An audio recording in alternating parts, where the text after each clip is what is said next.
Hey everyone, बहुत से businessman और एंटरप्रेन्योर को लगता है कि उन्हें बिल गेट्स और स्टीव जॉब जैसा जीनियस होना पड़ेगा एक क्रिएटिव और इनोवेटिव प्रोडक्ट बनाने के लिए। बट सच तो ये है कि ये एक मिथ है और पूरी तरह से सच नहीं है। इनफैक्ट ऐसे बहुत से लोग भी है जो एंटरप्रेन्योर बन के खुद का बिजनेस करना चाहते हैं, लेकिन वो सही टाइम का वेट करते रहते हैं सो दैट वो परफेक्ट प्रोडक्ट बना सके। अब सच तो ये है कि परफेक्ट प्रोडक्ट बनाने का कोई परफेक्ट टाइम नहीं होता है। आपको सिंपली अपनी एग्जिस्टिंग सिचुएशन और अपने आसपास के एनवायरनमेंट में रह के सोचना होगा और अपने किसी एग्जिस्टिंग प्रोडक्ट को ही मॉडिफाई करके आप एक न्यू क्रिएटिव प्रोडक्ट बना सकते हो। अब ये चीज आप इजीली कर सकते हो 3 अमेजिंग थिंकिंग टेक्निक की हेल्प से, जो आज की इस वीडियो में मैं आपके साथ शेयर करने वाला हूँ। इसलिए अगर आप भी एक क्रिएटिव इंसान बनना चाहते हो तो इस वीडियो को एंड तक जरूर देखें। लेकिन उससे पहले अगर आप मुझसे डायरेक्टली कनेक्ट करना चाहते हो तो मुझे मेरी इंस्टाग्राम आईडी Mr.EUS23 पे जरूर फॉलो करें। लिंक मैंने डिस्क्रिप्शन में डाल दिए। So now let's begin. Technique number 1, divide and arrange. इस टेक्निक में बेसिकली आप अपने एग्जिस्टिंग प्रोडक्ट का कोई पार्ट निकाल लेते हो और उसे अलग वे में रीअरेंज करके न्यू डिजाइन डेवलप करते हो जहां आपके प्रोडक्ट का बेसिक कंपोनेंट सेम होता है। एग्जांपल, सपोज करो आपको अपने रेफ्रिजरेटर की डिजाइन को रीअरेंज करके एक न्यू डिजाइन इन्वेंट करना है। अब सबसे पहले रेफ्रिजरेटर के सारे प्राइमरी कंपोनेंट्स को एक जगह लिख लो, जैसे कि door, compressor, condenser, freezer, vegetable basket etcetera. अब फिर एनालाइज करो कि आप कौन से कंपोनेंट की पोजीशन को चेंज कर सकते हो। फॉर एग्जांपल, आप डिसाइड करते हो कि आप कंप्रेसर फ्रीज से अलग करके बाहर रखोगे और एक लाइन के थ्रू से अपने फ्रीजर से कनेक्ट करोगे। अब खुद से पूछो, ऐसा करने से आपको क्या बेनिफिट मिलेगा। पहला, आपका स्टोरेज स्पेस इंक्रीज हो जाएगा। दूसरा, कंप्रेसर किचन के बाहर रखने से आपका किचन शांत होगा। कंप्रेसर बाहर रखने से आप रेफ्रिजरेटर के साथ आसपास के एनवायरनमेंट के टेम्परेचर को भी कंट्रोल कर सकोगे। इनफैक्ट अगर आप थोड़ा और डीप R&D करोगे तो आप एक न्यू स्मार्ट किचन बना सकोगे जहां आप किचन के अलग अलग जगह रेफ्रिजरेटर का अलग अलग पार्ट बना सकोगे और जिसका सारा टेम्परेचर और कूलिंग बाहर रखे कंप्रेसर से कंट्रोल होगा अलग अलग कनेक्शन लाइन की हेल्प से। अब देखो, अगर आप कंपोनेंट को रीअरेंज करते हो लेकिन आपको वो डिजाइन और वर्किंग नहीं मिल पाता है जो आपके आइडियाज को सेटिस्फाई कर सके और वो रिजल्ट आप अचीव नहीं कर पाते हो अपने न्यू डिजाइन के थ्रू जो आप एक्सपेक्ट कर रहे थे, तो वेल ऐसी सिचुएशन में आप कंपोनेंट की जगह प्रोडक्ट के एक्सपीरियंस को रीअरेंज करने की कोशिश करो। लाइक अगर फिर से रेफ्रिजरेटर का एग्जांपल लूं तो यूजुअली हमें पहले डोर ओपन करना पड़ता है और फिर हम देख पाते हैं कि फ्रिज के अंदर कौन सा सामान रखा हुआ है।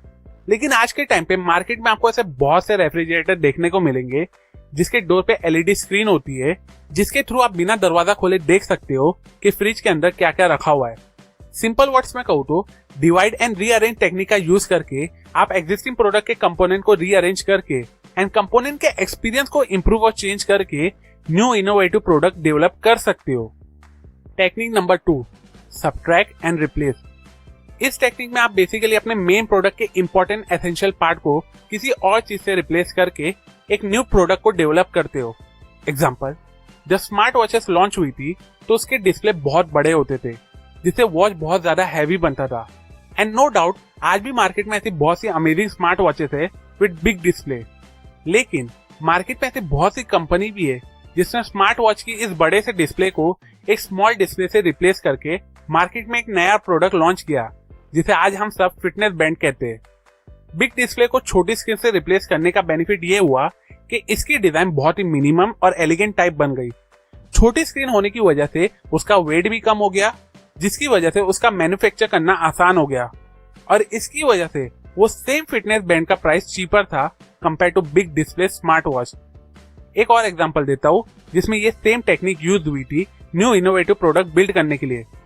जब MP3 प्लेयर मार्केट में लॉन्च हुआ था तो उस पर बहुत से बटन होते थे अलग अलग फंक्शंस के लिए।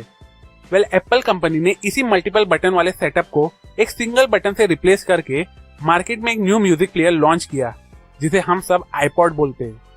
Technique number 3, multiply and revise. इस टेक्निक में बेसिकली आप अपने मेन प्रोडक्ट के एसेंशियल कंपोनेंट को सेलेक्ट करते हो, उसकी कॉपी बनाते हो और फिर उसे मॉडिफाई करके अपने प्रोडक्ट में किसी और जगह पे रिप्लेस करते हो सो दैट सेम कंपोनेंट को आप किसी और पर्पस के लिए यूटिलाइज कर सको। एग्जांपल, 1971 में जिलेट कंपनी ने ट्रैक 2 करके एक नया रेजर प्रोडक्ट मार्केट में लॉन्च किया। इस रेजर की स्पेशलिटी ये थी कि वर्ल्ड का फर्स्ट रेजर था जिसमें 2 ब्लेड थी। अब इस प्रोडक्ट को बनाते वक्त जिलेट ने ब्लेड को सिर्फ कॉपी नहीं किया, बल्कि उन्होंने उस न्यू कॉपी किए हुए ब्लेड के एंगल को भी चेंज किया। अब ये चेंज करने से इसका बेनिफिट ये हुआ कि जो फर्स्ट ब्लेड था वो हेयर पुल करेगा, वहीं जो दूसरा ब्लेड है वो क्लीन और क्लोजर शेव करेगा। देखो, जिलेट ने अगर सिर्फ उस मेन कंपोनेंट को कॉपी किया होता तो शायद वो एक न्यू इनोवेटिव प्रोडक्ट नहीं बना पाता। इसलिए स्पेशली जब आप ये मल्टीप्लाई एंड रिवाइज टेक्निक को यूज करते हो तो आपको ये ध्यान रखना होगा कि मेन कंपोनेंट को कॉपी करने के साथ साथ आपको उसे मॉडिफाई करना बहुत जरूरी है, तभी आप एक न्यू इनोवेटिव प्रोडक्ट बना सकोगे। सो टू कंक्लूड, इस वीडियो में हमने देखी 3 टेक्निक जिसकी हेल्प से आप एग्जिस्टिंग प्रोडक्ट में ही कुछ चेंजेस करके एक न्यू इनोवेटिव प्रोडक्ट डेवलप कर सकोगे। जिसमें पहली टेक्निक है डिवाइड एंड रीअरेंज, जिसमें आपको एग्जिस्टिंग प्रोडक्ट के कंपोनेंट को रीअरेंज करना होगा, या अगर कंपोनेंट को नहीं कर सकते हो तो उसके एक्सपीरियंस को रीअरेंज करने की कोशिश करो। दूसरी टेक्निक है सबट्रैक्ट एंड रिप्लेस, जिसमें आपको अपने प्रोडक्ट के मेन कंपोनेंट को किसी और कंपोनेंट से रिप्लेस करना होगा। और लास्ट थर्ड टेक्निक है मल्टीप्लाई एंड रिवाइज, जहां आपको अपने एग्जिस्टिंग प्रोडक्ट के मेन कंपोनेंट को कॉपी करके उसे थोड़ा मॉडिफाई करना होगा, सो दैट आप उस कॉपीड कंपोनेंट को सेम प्रोडक्ट में किसी और पर्पस के लिए यूटिलाइज कर सको। अप टू एंड ये बातें मैंने आपको एक बहुत ही amazing book inside the box से बताई है। अगर आपको ये वीडियो यूजफुल लगी हो तो इस वीडियो को अपने व्हाट्सएप ग्रुप में दूसरों के साथ जरूर शेयर करें, सो दैट वो भी इन टेक्निक को सीख सके। और अगर आप ये सारे लेसन और भी ज्यादा डेप्थ में सीखना चाहते हो तो डिस्क्रिप्शन में दी गई लिंक पे जाके आप ये बुक खरीद के पढ़ सकते हो। अभी के लिए अगर आपको इस वीडियो से कुछ नया सीखने को मिला हो, जो आई एम श्योर मिला ही होगा, तो इस वीडियो को जरूर लाइक करें। कमेंट सेक्शन में मुझे जरूर बताओ कि इन तीनों में से आपको कौन सी टेक्निक इंपैक्टफुल और इंटरेस्टिंग लगी।